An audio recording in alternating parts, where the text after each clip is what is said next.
Ya, selamat pagi Bapak Ibu sekalian. Kami dari ISEP, International Community EFT Practitioner, hadir lagi di tahun ini 2022 dalam acara Virtual Summit. Acara ini rutin dilakukan oleh ICEP. Nah, pada tahun ini kita dengan topik adalah EFT Integrated Virtual Summit dengan tema besar yaitu sehat alami. Siapapun kita, pasti kita ingin sekali sehat, apalagi kalau kita bisa lakukan itu secara alami. Dan untuk itu kami menghadirkan beberapa narasumber dari berbagai bidang, dari sesuai dengan keahlian mereka, untuk kita bisa menggali sharing ya dari beliau-beliau narasumber ini terkait dengan sehat alami. Dan pada saat ini saya ditemani seorang coach, tapi beliau juga seorang konselor, seorang trainer ya, dan terapis, yaitu Coach Fiona Wang. Selamat pagi Coach Fiona. Selamat pagi Bu Enda, selamat pagi pemirsa semua. Ya, terima kasih Coach Fiona atas kehadirannya di acara EFT Virtual Summit pada pagi hari ini. Suatu kehormatan buat kami bisa bisa diskusi ya, bisa ngobrol dengan Coach Fiona. Baik, pemirsa, izinkan saya membacakan CV beliau. Coach Fiona, akrabnya dipanggil Coach Fio, ya, merupakan beliau tadi coach, juga trainer dan konselor ya, PCC CET, Certified EFT Trainer, yang memiliki pengalaman lebih dari 12 tahun sebagai holistic counselor dan mind therapist. Beliau juga melayani sebagai life and wellness coach untuk klien-klien personal, membantu corporates dengan layanan pelatihan dan program leadership dan executive coaching. Ketertarikan pada dunia mind teknologi mendorong Coach Fiona untuk menciptakan dan mengajarkan healing dan coaching tools yang memadukan head brain, heart brain, and gut brain, seperti program intuitive coaching dan intuitive leadership. Coach Fiona juga seorang EFT trainer dari ICEP yang aktif mengajarkan kepada para peserta dan klien dengan tools EFT ini agar dapat membantu diri sendiri untuk kesehatan holistik. Dan topik beliau pada pagi ini adalah intuitive healing. Wow, ini suatu topik yang sangat-sangat menarik ya pemirsa. Baik, Coach Vio. Coach Vio, kita ini untuk mendapatkan sehat alami dari Coach Vio mengambil topik intuitive healing ya. Apa latar belakangnya Coach Vio sampai topik ini nih yang paling keren nih ya, yang paling menarik nih untuk kita bahas di pagi hari ini. Iya.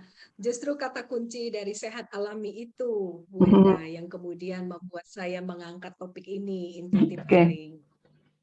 Ya, karena kalau kita bicara tentang intuitive healing itu kan sebenarnya sebuah proses ya, sebuah proses untuk sehat alami dengan mendengarkan tubuh, mendengarkan pikiran dan perasaan kita sendiri.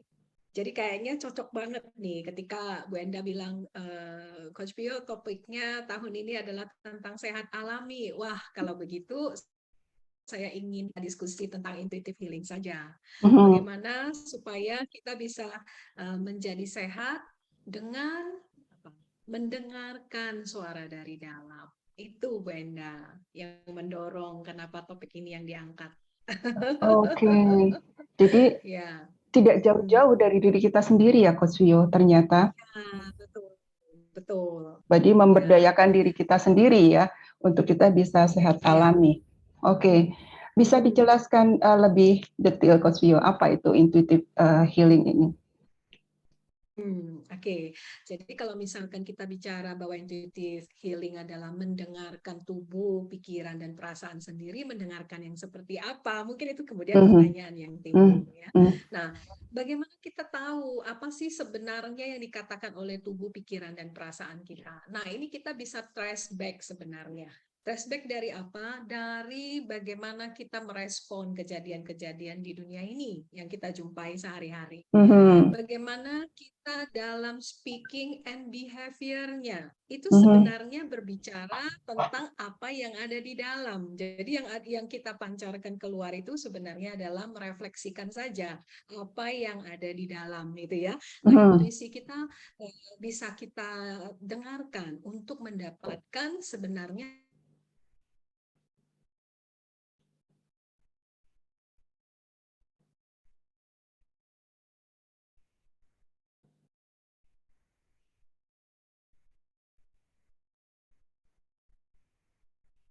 speaking itu tidak hanya apa yang kita ucapkan pada orang lain dalam respon, tetapi terutama adalah apa yang saya katakan pada diri saya, alias self-talk, itu yang sangat penting sekali. Dan dari situ kita bisa tahu sebenarnya apa kata tubuh, pikiran, dan perasaan kita tentang apa yang kita jumpai.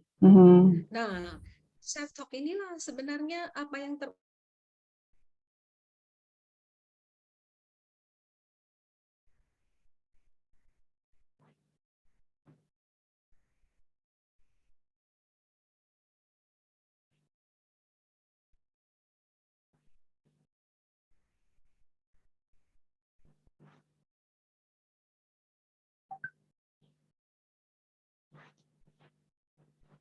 dari apa yang kita yakini atau apa yang kita believe terkait apa yang kita jumpai itu adalah titik awalnya, yang hal yang paling penting dalam intuitive healing, mendengarkan belief kita sendiri. Kemudian yang berikutnya adalah mendengarkan apa kata tubuh saya. Sebenarnya tubuh kita selalu memberikan indikator loh. Ya, contohnya saja dalam hal makan yang kita kenal juga dengan pendekatan yang disebut intuitive healing. Ya, misalkan contoh seperti ini, saya kalau selama dalam waktu seminggu saya banyak mengkonsumsi daging, bisa saja tubuh saya tiba-tiba begitu kepikiran daging aja udah enak banget, pengennya sayur buah, sayur buah, sayur buah. Nah, sebenarnya itu ada mekanisme dari tubuh saya untuk mengatakan bahwa sudah nggak seimbang. Ayo diseimbangkan dengan banyak makan sayur dan buah. Contohnya seperti itu. Itu sebenarnya kalau kita mau mendengarkan itu sih kita kasih tahu bahwa oh iya maunya begini loh gitu ya. Nah, jadi mendengarkan belief, mendengarkan tubuh. Kemudian juga sebenarnya kita bisa mendengarkan energi tubuh kita sendiri. Atau chi tubuh kita sendiri gitu ya. Contohnya sederhana, kalau kita bicara tentang ini mungkin butuh sesi yang panjang gitu ya. Singkatnya mungkin adalah bahwa di dalam tubuh kita juga kita sebenarnya ada unsur-unsur energi yang sedang kita coba seimbangkan. Sederhana sekali bahwa tiba-tiba kok kepengennya pakai warna baju tertentu aja gitu kan ya. Dengarkan saja and you feel better. Merasa lebih enak, merasa nyaman. Itu contoh sederhananya. Ya. Nah, kemudian juga kita mendengarkan apa sih kata nirsadar kita ya, mungkin dari supraconscious higher self kita, panduan dari dalam itu, intuisi itu mengarahkannya seperti apa. Ya, bahkan ya kalau menurut dokter Judith Orloff gitu ya, yang juga sangat rajin berbicara tentang intuitive healing, adalah bahwa kita bisa bahkan mencatat dari mimpi kita loh, membuat jurnal mimpi. Dari situ kita tahu bahwa unconscious kita itu sebenarnya sedang mau berbicara apa dengan kita, bahkan bisa sampai seperti itu. Nah, mungkin karena waktu juga kita bisa dalami yang di bagian belief aja mungkin ya Bu Enda ya, Dokter Enda. Karena itu bagian terpenting, belief. Apa yang kita believe? Gitu Bu. Jadi tadi bahwa intinya adalah bagaimana kita mendengarkan belief kita, mendengarkan tubuh kita, mendengarkan chi atau energi kita, dan tadi ya bisa juga dari mimpi-mimpi yang kita alami. Dan kita akan mendalami sekarang ini adalah mendengarkan belief kita. Mohon dijelaskan Coach Vio, bagaimana kita bisa mendengarkan belief kita Ya, nih. iya, iya, iya.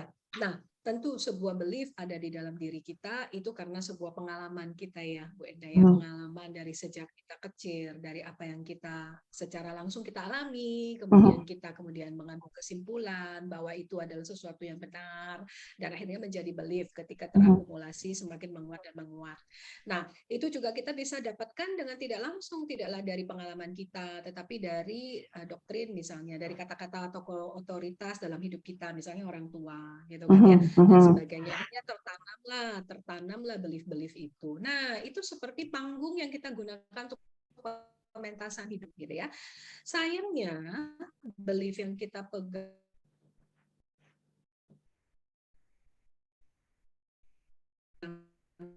itu nggak selalu belief yang mencapai sesuatu. Seringkali beliefnya itu justru membatasi atau yang kita kenal dengan limiting belief, gitu ya, Hmm, yang menghalangi kita justru dari mendapatkan apa yang kita inginkan, termasuk kesehatan. Nah, hmm, misalnya begini, contoh sederhana misalnya begini, uh, kita mendengar gitu ya, mendengar bahwa si bapak sakit loh, misalnya seperti itu gitu kan ya. hmm. Terus tiba-tiba kita otomatis nyeletuk, iya udah tua sih ya, makanya sakit-sakitan gitu. Nah, Oke. itu apa yang kita believe tentang kesehatan di masa tua Hmm, sebenarnya? Kok bisa tiba-tiba muncul respon speaking seperti itu, hmm, komentar seperti itu? Hati-hati. Kita begitu mengucapkan, langsung kita sadari, saya tadi berkomentar seperti ini, apa yang mendorong saya ya untuk berbicara demikian? Apa yang sebenarnya saya yakini tentang kesehatan di masa tua? Gitu. oke. Nah, Hmm, itu contohnya. hmm. Contohnya itu kita mendengarkan intuisi kita. Dengarkan. Kenapa seperti itu saya meresponnya gitu kan ya. Atau misalnya Oke. kita sering bilang bahwa nanti kalau sudah tua, kalau udah sakitan dan sebagainya. Tunggu dulu, mengapa mengatakan seperti itu? Belief apa yang dipegang gitu kan ya. Nah, Hmm, disitulah kita mulai start bahwa jangan-jangan ada belief-belief yang tidak memberdayakan tentang kesehatan di masa tua yang saya pegang. Tidak hmm, heran, kan hmm, katanya you live what you believe, gitu kan ya, you live what you believe. Jadi itulah yang akan terjadi kalau terus kita yakini. Karena hmm. segala sesuatu dianggap sebagai kewajaran bahwa kalau orang tua kan sakit-sakitan. Gitu. Oke. Termasuk ketika diet ya kan, Bu Enda saya kenal sebagai EFT trainer dan juga praktisi yang mau banyak membantu tentang kesehatan, termasuk untuk slimming juga, untuk diet juga ya. Dalam Ya, diet banyak sekali ya. belief-belief negatif atau kita bilang limiting belief yang kemudian membuat kita nggak bisa mengeksekusi rencana diet kita dengan baik. Oke. Misalkan seperti ini, pengen saya butuh turun berat badan di sekian kilo. Misalkan contoh klien yang lututnya sudah bermasalah, sehingga Hmm, dokter sudah mengingatkan, turunkan berat badan, ayo turunkan berat badan. Dan dicoba segala cara nggak berhasil. hmm. Ternyata setelah digali, setelah diajak ngobrol, punya belief bahwa nggak mungkin lah saya bisa langsung Oh, nggak. Mungkin ya, nggak saya bisa turunkan berat badan. betul. Karena apa, tulang saya itu gede-gede. Hmm, Nah, ya, jika memegang belief seperti itu, kita sudah rem tangan dulu, ya. udah tarik rem tangan, nggak bisa Hmm, melaju. hmm. Nah, bagaimana kita berbicara mau menjadi lebih sehat sesuai dengan yang kita inginkan? Ternyata panggung yang kita set, panggung yang kita pasang untuk pementasan kesehatan ini nggak selaras gitu. Misalkan contoh kita mau Valentine, panggungnya panggung Halloween misalnya, kan nggak pas gitu, gitu ya. Jadi Iya, nggak mendukung pencapaian kita, jadi nggak tercapai tujuannya. Nah, itu sih sebenarnya konsepnya Bu hmm. Endah terkait Oke. tentang intuitive coaching ini tentang apa sih gitu ya. Salah Ya. satunya adalah mulailah menghealing dari belief-nya. Gitu, Mhm. Bu. Oke, jadi tadi ya contohnya kita pingin kurus, tapi kita punya jadi satu panggungnya pingin kurus, tapi kita punya panggung lain bahwa tulangku gede-gede nih, aku turunannya gendut-gendut nih. Nah itu ya, itu yang dikatakan tidak selaras ya, Coach Vio ya. Iya, tidak Oke. tidak selaras antara keyakinan yang kita bawa ya Hmm, dalam menjalani itu dengan hasil yang kita inginkan. Jadi iya, kontraproduktif gitu, iya, nggak searah. nggak searah, Energinya bukannya mendorong, malah apa? Menjauhkan menjadi gitu. kontradiktif Jadi ya. seolah-olah seolah-olah unconsciously kita sendiri mengcounter apa yang kita inginkan gitu. Sekarang coba ya pengen diet dengan cara apa-apa-apa, di bawah selalu di dalam ada yang teriak-teriak, nggak mungkin, nggak bisa, nyanyiannya seperti itu gitu. Ya. Nyanyiannya berbeda, iring-iring lagunya berbeda gitu ya. Jadi bukannya kita tambah semangat, malah akhirnya gagal lagi seperti itu. Jadi Oke. perlu diubah ini beliefnya Ya. ya. Tadi Coach Bio bilang sebelum kita ke ini beliefnya ya, artinya kita sendiri menyadari dulu ya, ketika kita bicara, Iya. tadi kan Coach Bio bilang ketika kita speaking itu ada dua ya, speaking pada diri sendiri maupun kepada orang lain. Nah, setiap Self-talk, speaking ya. self-talk kita, karena setiap self-talk kita dan bicara kita ke orang lain, itu kita harus aware ya, harus sadar, aku ngomong apa ya, gitu ya, aku bicara apa nih. Artinya kita sendiri Kan sadar saya dengan speaking kita nih ya, self-talk kita dan bicara kita kepada orang lain ya. Oke, sampai seperti itu ya Coach Vio. Berarti iya, ya. karena apa yang kita ucapkan itu kan sebenarnya udah kita pikirkan. Nah, mengapa kita berpikir seperti ini? Kan ada belief tertentu yang kita pegang. Karena dengan kita punya belief tertentu, maka terbentuklah mindset kan ketika kita untuk merespon kan, gitu. Kalau limiting beliefnya yang bekerja, yang selalu beliefnya yang negatif, akhirnya mindset kita juga negatif dan kemudian muncullah mental block untuk bisa melakukan apa yang perlu kita lakukan, gitu sih Bu. Oke. Nah, berarti kita lihat dan sadar bahwa belief kita ini apa ya, seperti itu. Nah, setelah kita tahu nih, kita tadi, oh iya, kalau salah satunya, contohnya, kalau ini apa namanya, karena tua nih, karena udah tua nih, berarti sakit-sakitan seperti itu.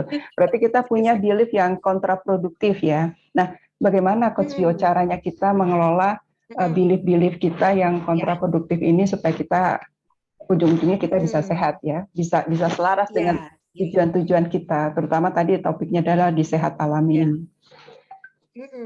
Ya, kita bisa lakukan dengan cara-cara simpel yang sudah kita tahu, cara-cara sederhana yang sudah kita tahu. Saya sangat menganjurkan kita lakukan dengan 2 step mudah ini.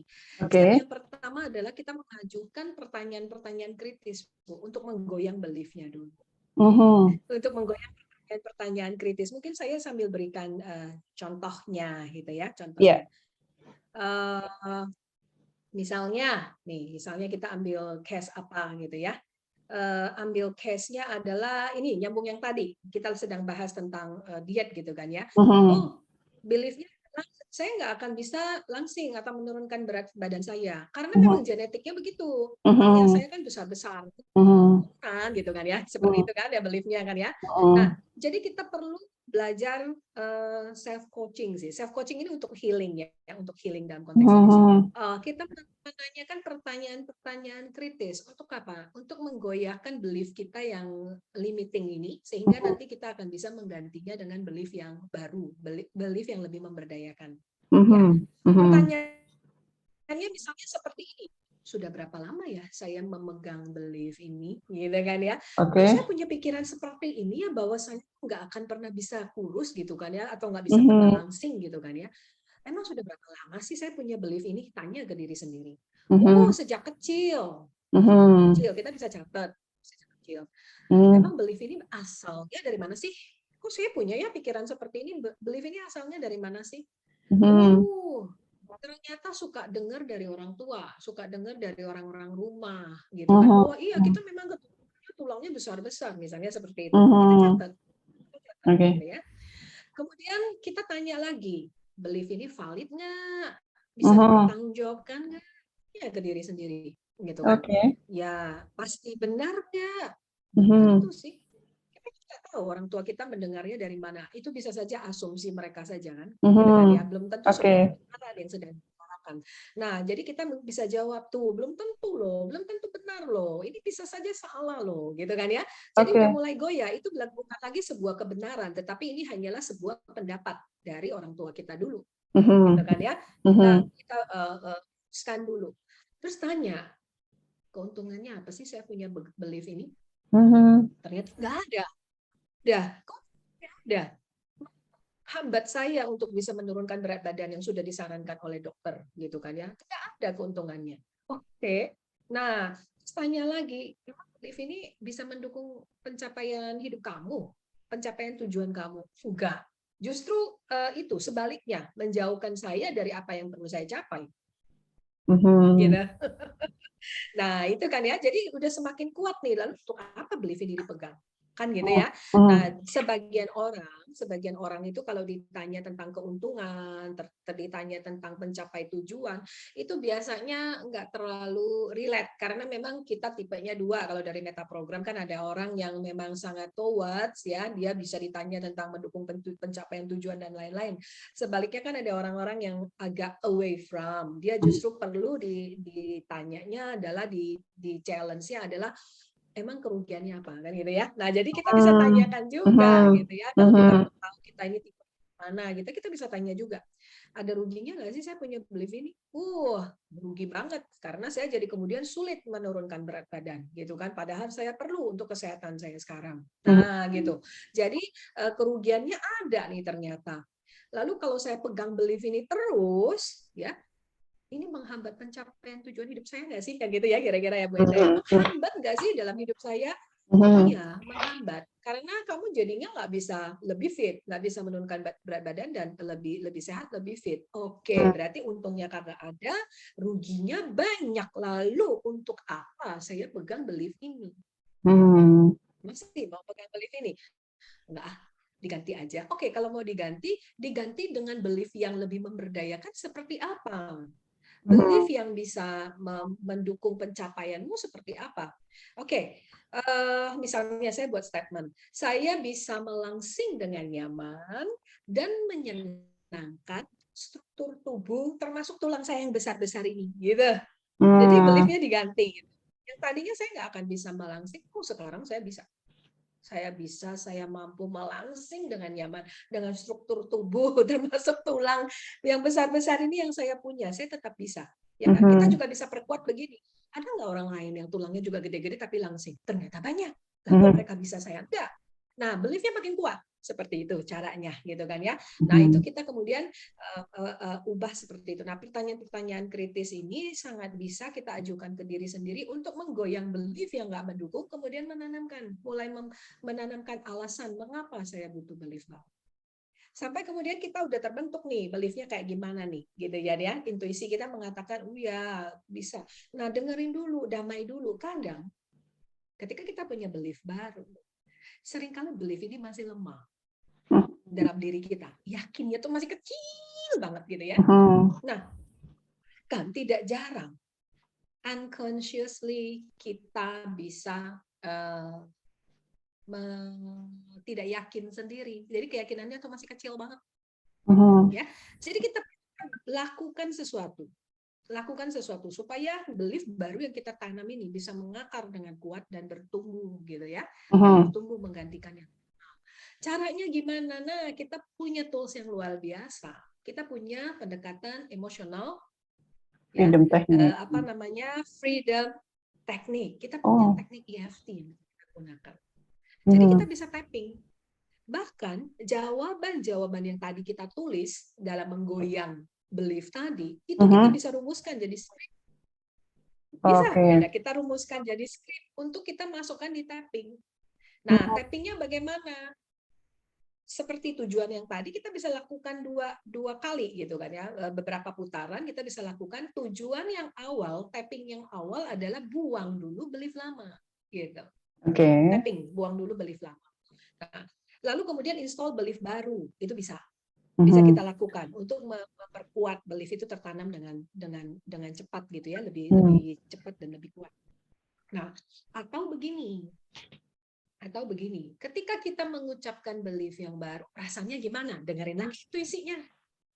Gitu. Ketika saya bilang, saya bisa melangsing dengan nyaman dan menyenangkan gitu kan ya, lah kok di dalam perasaannya kok nggak enak? Kayaknya diri sendiri kok nggak yakin. Kan ya? Kayaknya ada penolakan di dalam. Saya merasa ada penolakan. Ini yang kemudian di tapping. Sekalipun saya masih merasa ragu, sekalipun saya merasa bahwa belum yakin bahwa saya bisa, tapping dibuang. Sekalipun saya merasa nggak nyaman, Mhm. di tapping. Saya menerima dan mencintai diri saya seutuhnya. Bahwa belief ini bisa membawa belief baru ini di putaran berikutnya untuk yang program positif, karena EFT tidak hanya untuk uninstall ya, menguninstall, tapi juga bisa menginstall yang baru. Dalam konteks belief, dia bisa membantu kita menguninstall limiting belief dan membantu kita untuk menginstall belief baru yang empowering. Nah, itu dahsyatnya. Nah, itu bisa kita gunakan. Oke, jadi intinya adalah bagaimana kita menginstal ya diri kita dari belief yang tidak memberdayakan menjadi belief yang memberdayakan. Tadi dengan beberapa pertanyaan-pertanyaan yang memberdayakan, pertanyaan-pertanyaan coaching, kemudian apabila itu masih dirasa lemah, kita lengkapi lagi supaya lebih kuat mengakar di unconscious kita dengan EFT. Teknik ini ya, coach ya. Itu bisa menginstal belief-belief baru, tapi juga kita merilis belief yang tidak memberdayakan. Seperti itu. Baik, Coach Pio. Apabila kita tidak menyadari belief itu sendiri, artinya bisa jadi kita nggak aware nih, nggak biasa mendengarkan terutama self talk kita. Ada teknik, karena nanti kalau sebelum kita sampai ke tadi tapping dan pertanyaan-pertanyaan coaching itu di awal, gimana caranya kita lebih peka dengan speaking kita, terutama self talk kita. Oke, nah kalau kita mau tunggu kejadian, berarti kan harus berjumpa dengan sebuah event dulu gitu ya, baru kemudian kita merespon dan kita bisa mendeteknya. Sebenarnya kita bisa mencari dengan gambar atau menggunakan tools-tools tertentu seperti untuk yang intuitive creative cards gitu ya, yang bisa kita gunakan untuk coaching maupun healing. Itu bisa kita gunakan. Misalnya seperti ini misalnya. Ketika saya melihat tentang winner misalnya, orang yang lari kemudian jadi pemenang. Kita berpikirannya, perasaan kita ketika melihat gambar ini nyaman atau enggak? Bisa jadi ada orang yang dilihatnya adalah, aduh lari itu kan capek. Menjadi pemenang itu kan sulit. Karena harus mengalahkan orang lain, berarti dia harus berlatih keras. Wah, itu butuh usaha lebih melelahkan sekali. Kalau punya persepsi seperti ini, ingat persepsi itu datangnya dari mana? Sama apa yang kita beliefkan. Value kita, belief kita. Berarti kita tahu bahwa ada sesuatu ini yang membatasi di sini. Hilangkan perasaan itu dengan menanyakan pertanyaan kritis dan di tapping.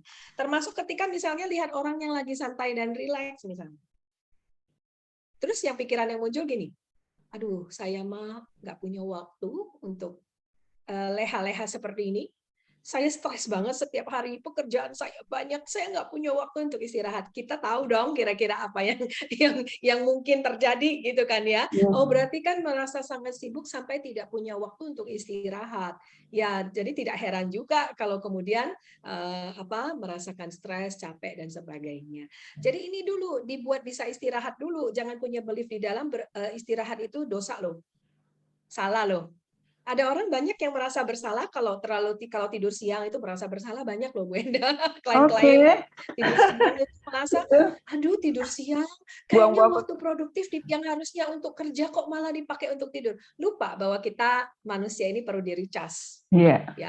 Perlu di-recharge di siang hari. Karena waktu produktif itu hanya 7 jam pertama pada saat kita tidur, seharusnya kita perlu istirahat. Nah, belief ini kalau dipegang ya nggak akan tidur siang. Nggak rela, nggak ikhlas dalam melakukannya gitu kan ya. Nah contoh seperti ini. Atau misalnya ya kita bicara healing attitude, mengubah attitude misalnya. Bagaimana kalau seandainya kita melihat ada seseorang ya remaja yang lebih tua meminta maaf kepada yang lebih muda. Terus kita lihat tapi dalam hati langsung gini, terbalik dong ya. Harusnya kan yang kecil yang ke yang tua. Nah dari situ kan kita jadi mengenali sikap hati kita kan. Belief itu sangat gampang didetek dengan hal-hal seperti itu. Atau misalnya kita lihat orang sedang humor, ini tulisannya humor, sedang ketawa-ketawa gitu ya. Kita malah nyeletuknya gini dalam hati. Kok bisa ya? Ketawa-ketawa sama teman kantor kayaknya happy banget. Saya di kantor mah tegang semuanya itu sikut-sikutan semuanya itu kayaknya kayak mau perang. Nah, yuk punya pikiran seperti itu.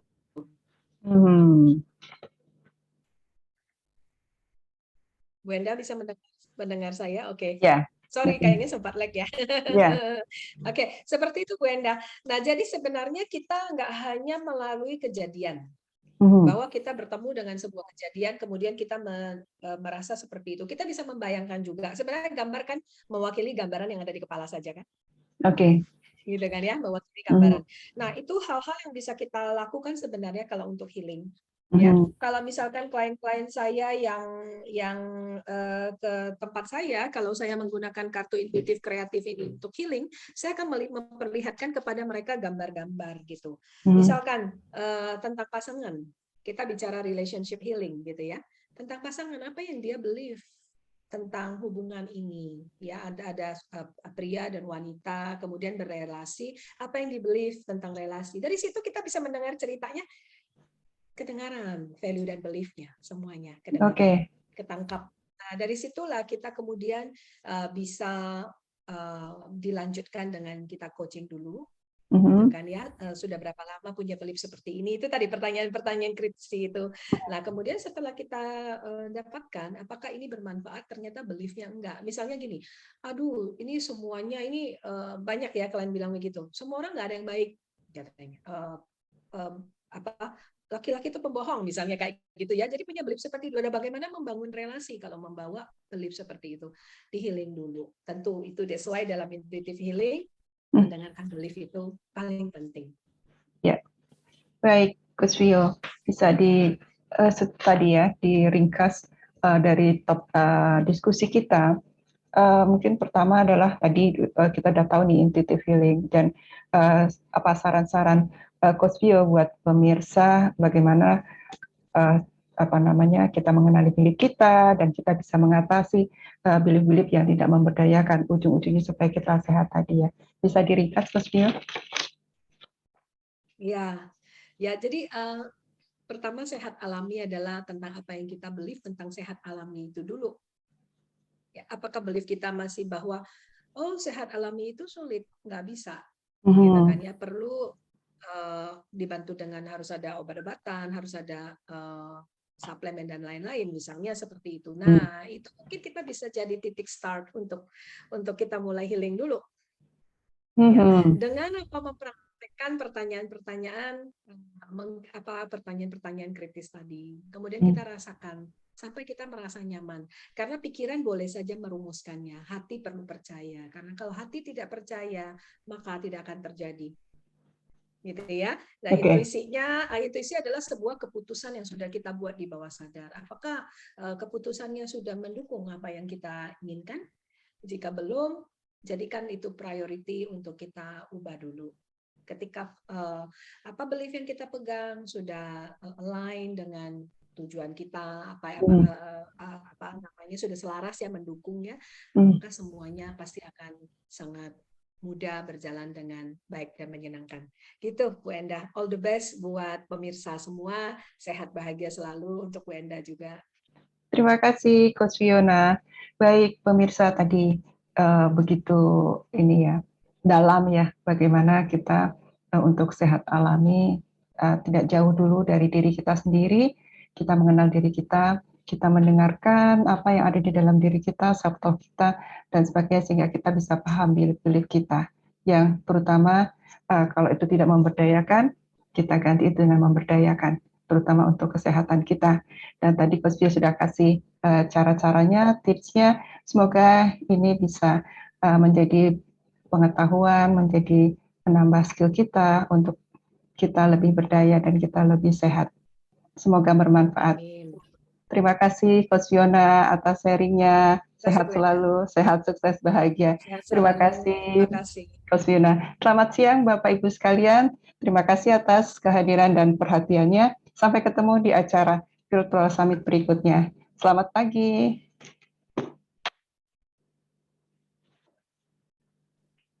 Okay.